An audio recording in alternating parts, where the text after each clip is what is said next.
start point select. So let's get going.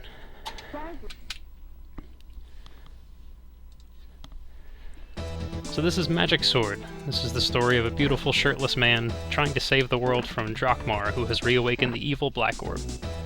Your moveset is limited to a sword slash and a special technique.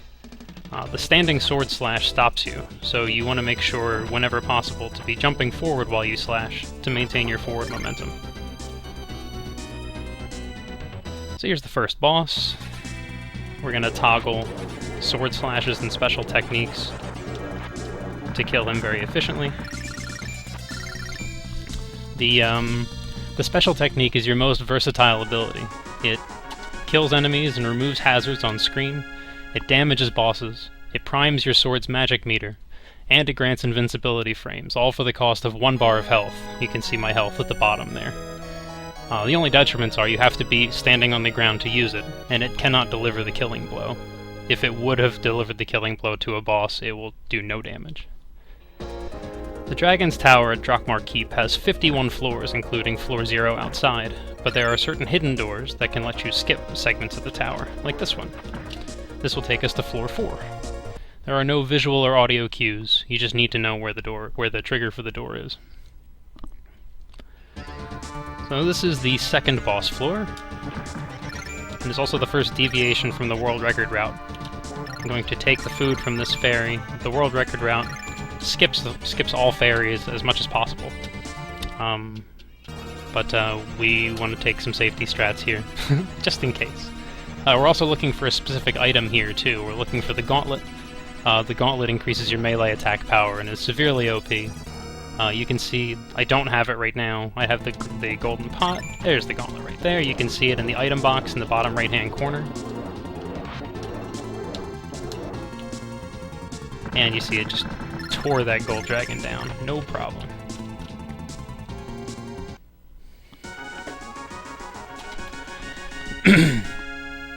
So, you can only have one item at a time, and there's a 2-floor duration before the item vanishes. I mentioned the sword's magic meter before, but I did not have time to describe it. It's the glowing bar you see above my health bar. A primed sword slash generates 2 attacks, a melee slash and a magical attack that shoots off of the tip of the blade. It takes 1 full second to fully prime the meter, which is why you never see me spamming my sword slash. Also, if I use a special technique, it gives you 4 seconds full of primed magic meter. 6th floor is the first highly technical floor, so bear with me a moment here. Oh, a behaving bear. Thank you so much, bear. It's nice when he does not walk toward me in that case.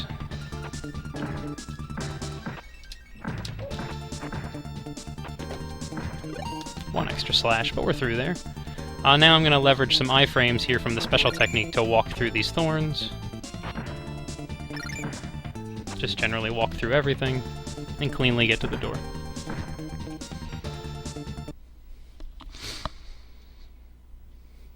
Seventh floor equals best floor.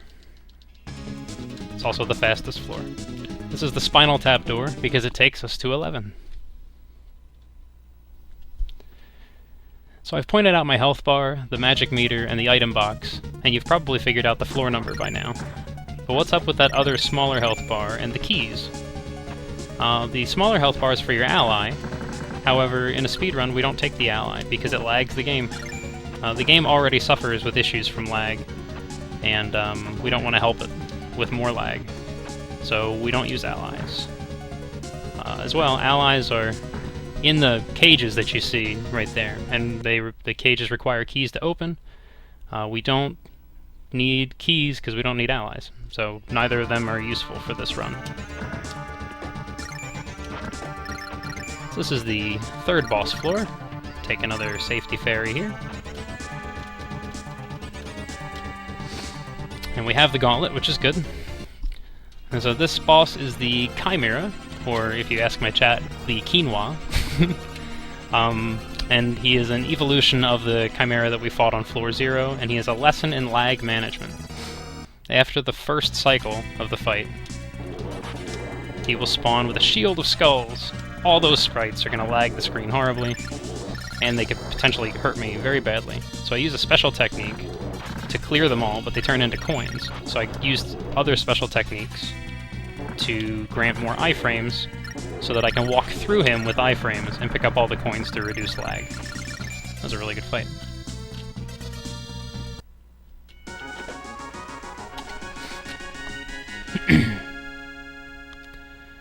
The game gives you 3 continues, which will be leveraged during the run. It only takes 2 to 3 seconds to die, continue, and respawn, and you get 10 bars of health when you continue. So since we're leveraging the special technique so heavily in the run, this is a tremendous payout for such a short amount of time. A marathon safe run uses the special technique almost 90 times, so we need all the health we can get. Floor 14 has the most recent hidden door addition to the route. This was not leveraged at AGDQ in my race with ProJN. After AGDQ, somebody popped into my chat and said, "Why didn't you use the hidden door on 14?" To which I said, "What hidden door on 14?" The run is now a minute faster as a result of that door, and barring any enormous gaffe on my part, this run will be a marathon record. That minute, that's a lot of time.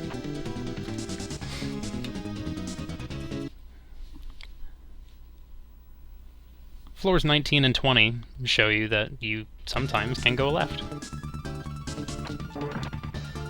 Oh, and you see that fairy that spawned up there? Every 300,000 points you spawn a fairy via score. Oh, you miserable skeleton. That's okay.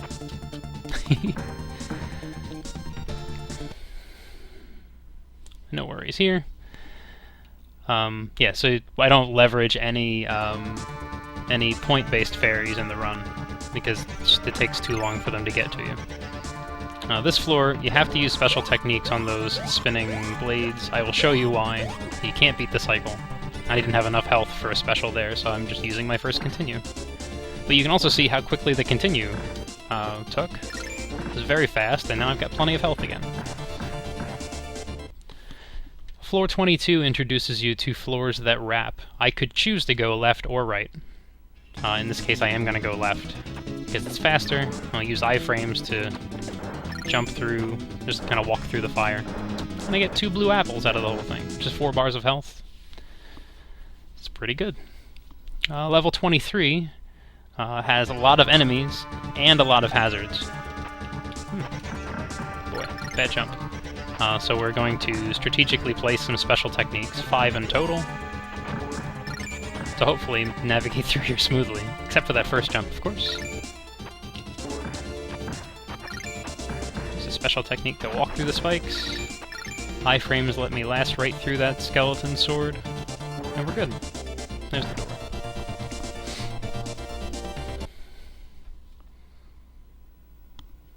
Floor 24 is the 4th boss floor, and I have to remind myself to keep the gauntlet. Okay, it's not there. I don't have to worry about anything now. The gauntlet and the blue potion are randomized between 2 of those first 3 chests. If I take the gauntlet first, my normal route of sword slashes has a tendency to open the other chest, and then it gets really dodgy for a second as I try to not replace my gauntlet, because the gauntlet is going to be leveraged right here for this fight.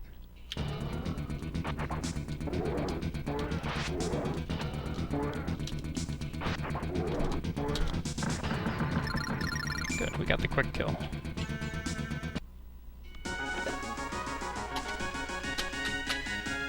That's good. There's a fun fact about this game, as it was originally an arcade game. The game carries with it one stereotypical arcade trait. Your health slowly drains away on its own. You may or may not have noticed, but approximately every 24 in-game seconds I lose half a bar of health for absolutely no reason. It appears you can force that timer to reset, as the world record route hinges on not taking a health drain on floor 6, and that health drain does not then suddenly reappear on floor 7. That said, you still take 4.5 bars of health drain even during the world record route. A lot of spawns in the game are fixed, and some can be manipulated. On this floor, there are going to be some gargoyles that are about to spawn. I'm going to force them to spawn behind me. Oh, I didn't do it. I botched it. I wanted to force them to spawn behind me, but I did not get to the trigger spot fast enough. I was a little too slow. That's okay. I'll show you how that works on 31. We get a second chance. Okay, very important jump coming up. The chicken jump is right here. Do I get it? Got it. Effectively run off of that ledge. And jump at the last moment. Slash in the air to open the treasure chest that has a chicken in it. And get 3 bars of health. So I mentioned, even though I could not show you, that the gargoyle spawns can be manipulated, but there are other spawns that cannot, and inclusive in that are bats. Bats spawn on a global timer for the floor, and you can't control what side of the screen they spawn from. You can't manipulate it at all, so you just kind of have to slash your sword when you think they're going to show, or if they're going to spawn at a specific height that you can jump over them, jump over them. That was a good 28. That worked out really well. Floor 29 introduces us to a fake boss. Everybody say hi to the green dragon. We're just going to pick up this magic rod, and we're going to keep on moving. Because there's a door over here. And we don't have to fight him, but we can listen to him die. Poor guy. Alright, floor 30. There's going to be a wizard that spawns along the top. Let's hope he behaves. He didn't behave. Sometimes he floats harmlessly along the top of the screen. In that case, I had to spend a bar of health to kill him. Not a big deal, though. So, floor 31, it has both gargoyles and bats. So, we're going to do a gargoyle skip right here. And we're going to time our jumps for bats that we know are coming.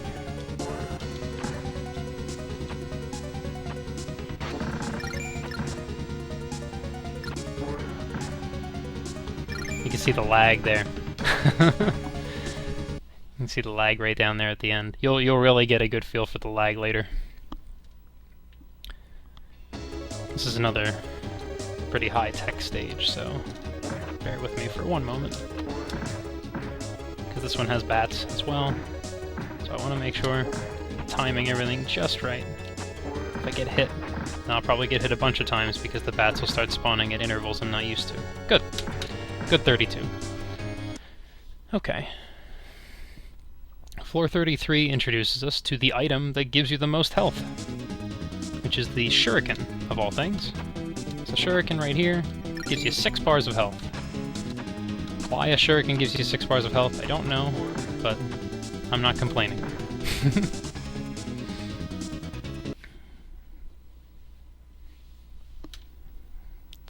Floor 34 has another hidden door in it. So we're just going to run up to these blocks, use one special technique to kill everything. Slash too low. Try again. And slash that hidden door. Which brings us to floor 36, the run killer. If you're on a PB attempt and you're on pace, you're about a little over 13 minutes in here. And this treasure chest better have the gauntlet in it, and it doesn't. So we are going to lose some time here. In certain most boss floors, as we go, items like the blue potion and the gauntlet and other items like that are randomized in chests throughout the floor, but they are at least still there. This is the one counter-example to that, where either the King's Crown, which I have, which is a completely useless item, it just increases your magical defense, or the blue potion, which increases your range, your magic offense, or the gauntlet, which is what we want, which increases your melee attack power. Those three are all in the same chest. So, if the one you want is not there, you can't get it anywhere else. You just have to suffer the fight without it. And it's the biggest reset point. The most frustrating reset point in this game.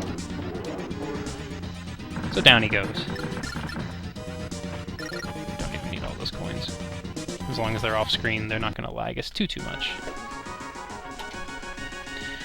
Yeah, so on my PB splits, I lost 10 seconds on that split, and that split in my PB is the one that really needs the most work. So I was about 8 seconds shy of where I felt I could have been. My goal is 9 off. So yeah, 20 seconds lost right there. So up until that point, that had actually gone relatively smoothly. It is worth noting that I'm running the Japanese Super Famicom cart for the text. The text is faster. Even the limited amount of text that you see in the game adds up to about 30 seconds time difference between the Japanese and the US version. This is Lag City.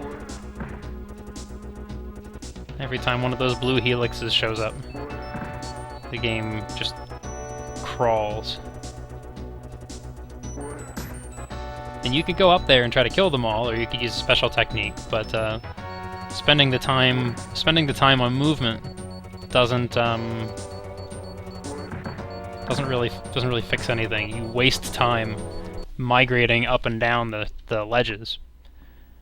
Whereas if you use a special technique to kill everything, they all turn into coins, and you're just as lagged anyway. So there's no benefit either way. Floor 39 is the last hidden door. Takes us to 42.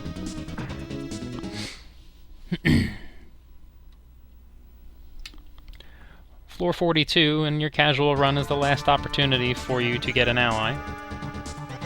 But again, we don't want any allies, so we're not going to open any of these doors.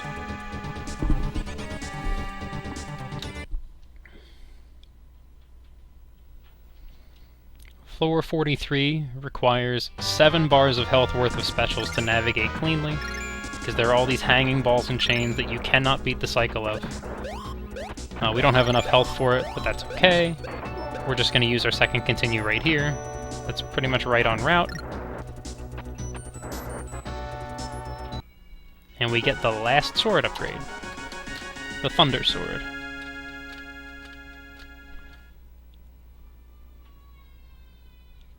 So, floor 44 is a tight execution floor, so bear with me for one moment here.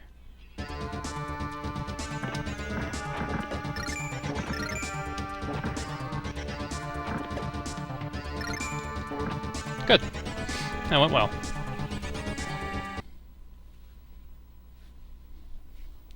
Floor 45 introduces us to the last regular enemy type, which is the Floating Skull. That floating skull right there. It's also the last fairy we're gonna get.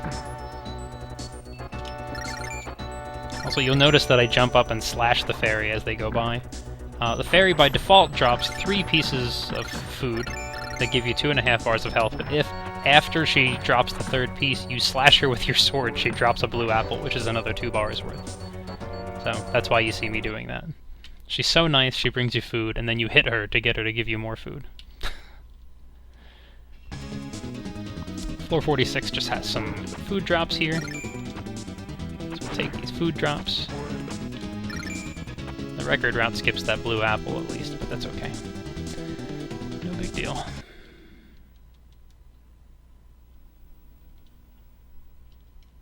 Floor 47 introduces you to the most powerful item in the game, the Power Stone, which you see me equipped right now. Power Stone is what's responsible for that big orange laser coming off of the tip of my sword. Hey, food drop, nice. And it is our new best friend. We are going to use the Power Stone to kill the last 2 bosses. And it is very, very powerful. So after spending all game getting up in every enemy's grill with the gauntlet, we are now going to try to keep our distance and use the magical component of our attack to kill bosses from here on out.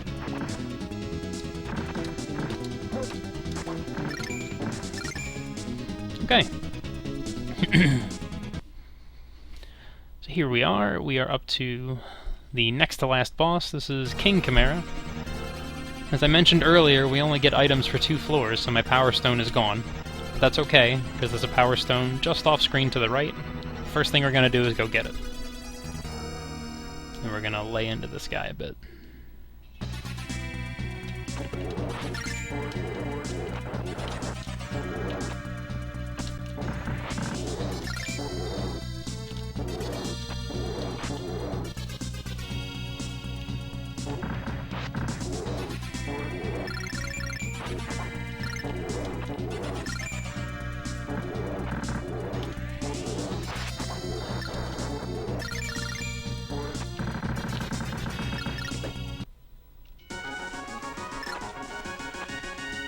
Good. Picked up enough coins to reduce some lag there.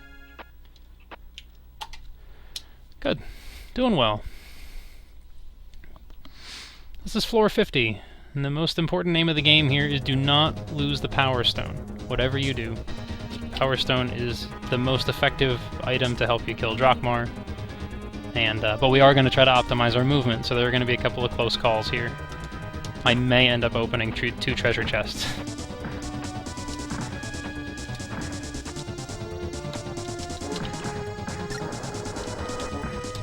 Actually, we botched that. That's okay. We will just carefully jump over that blue potion. No problem. I would rather spend a second and a half there and not screw that up. That just makes this fight torture. So we got 12 bars of health, because the number 2 there in the bottom right corner indicates that we have a full 5 bars behind the current health level that we have. There's that chicken right there. You gotta get off me, Drakmar. You gotta stay over there.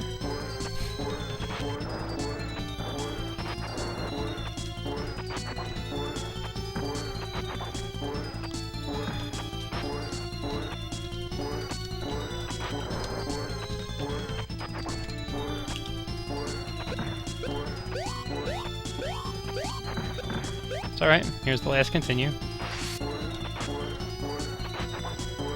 And we just burn him down. There we go. Is the last boss dead?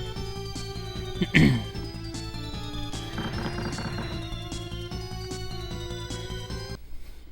he says, I can't believe it. Defeated so close to my ultimate victory? This black orb is the talisman of evil power. With it, you could have eternal life and control of the world. Take it in your hand and become an immortal. And then the very last input of the game and of the speedrun is to choose whether to destroy or take the black orb. For the speedrun, the faster way is to destroy it, because that's the first option that you default to. And we're breaking the orb into pieces, now evil will fade and light shall rule. And we'll get some funky music.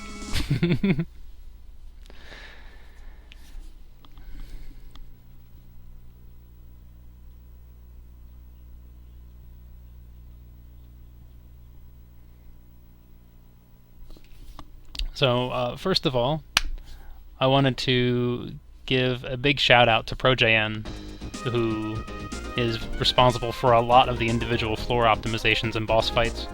It's been a wonderful experience trading the world record with him over the last several months, and I can't believe we've taken this game that I've loved since childhood and demolished it so thoroughly. Yeah, it is quite a wonderful feeling. I have been told that I do have a little bit of extra time here. So as long as my game saver has still held out, I will pop it back in, and I will show you guys a couple of things toward the end. More specifically, I'll be able to show you the bad ending as well. I'll also show you where, from a casual playthrough, a really important item is. A really, really important item. But we'll let the credits scroll first, because this music is super funky.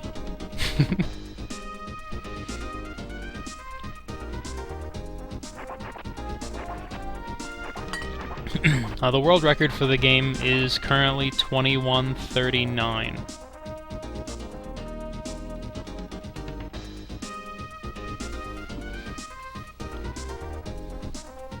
I just saw that question come up in chat, so I figured I'd say something.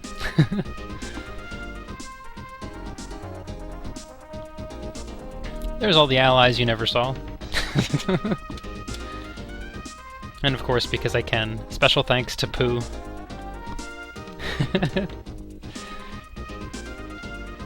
Had to do that once. Couldn't do it during the GDQ run because they cut stream before the credits finished. So. Okay. So that is Magic Sword with the good ending. So now what we will do, if you'll bear with me cutting the capture feed for just a moment. The battery is still running. The battery light's still on my game saver. So let's pop this cart into the game saver and see if it remembers my save state. 'Cause I have a save state right before King Chimera.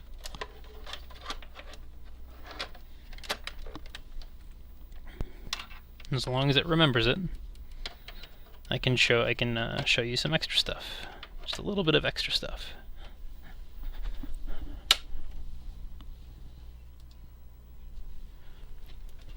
So, fingers crossed. Fingers crossed that the save state's still here.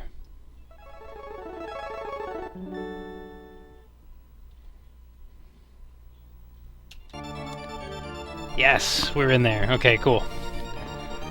Good stuff.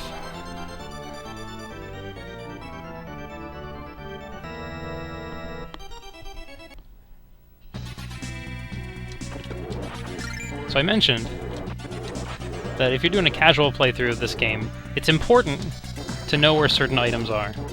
So you'll see me, I'm fighting King Chimera again. That's because there's a really valuable item. If you get down to the end of the game like this, and you're really low on health, or you're low on continues, and what have you, there's a very useful item to have. And it's over here. So what we're gonna do, we just pick up stuff along the way. Scissors and stuff that would kill your ally. Right back here. Right here. You slash there. See that diamond? Look at my score. 259,000. 1,259,000. I mentioned earlier that a fairy spawns every 300,000 points. So what you've just done by picking up that diamond is you've guaranteed yourself 4 fairies with the first 4 actions you take in floor 50.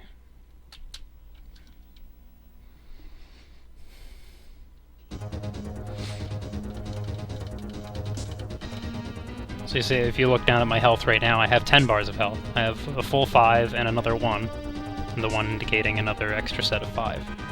But now, every time I do anything,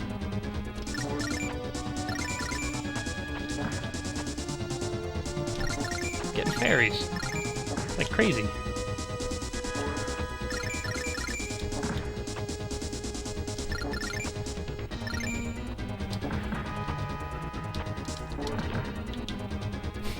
No thanks. No thanks. So now we've got a ridiculous amount of health, thanks to all those fairies. I should say, it's worth noting that it's unlikely that you would come into the King Chimera fight with no score, and I believe you get points for killing him. You might get points for killing him, I'm not sure.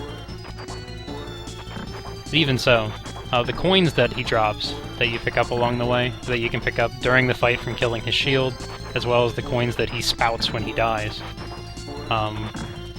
can get you most of the way to 1.2, along with the diamond and the scissors and the shield upgrade. And there was actually an 80,000 point sapphire in a hidden chest that I didn't show you. I apologize for that.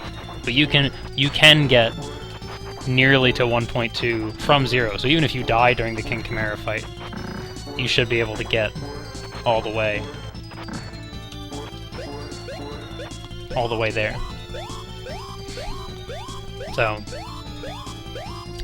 now I didn't even have to use a continue, which was awesome, and I laid into him. I just burned through all my health.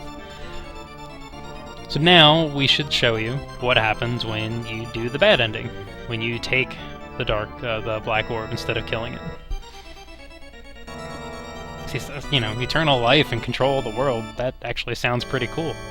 So, let's do it. Let's try, let's see what happens.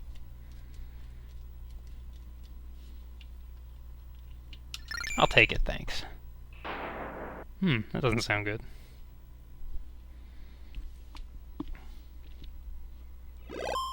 The warrior that the people put their faith in was corrupted by the temptation of power and became the new Dark Lord.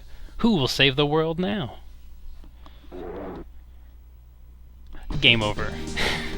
You can get all the way through the game, and if your last input is incorrect, you don't get the credits, you don't get anything, you get that screen and a game over, and it just takes you back to the menu after all of your hard work. Serious temptation. So, I do want to take just a quick moment to thank Fiesel and Mythical 9 and all the volunteers that are making this thing an amazing event. They're doing a lot of work in the background. So thank you all for all of your help. It's going to be a really amazing week, and I can't wait to watch it unfold. That is it for me. So thank you all so much for your time, and I hope it was entertaining.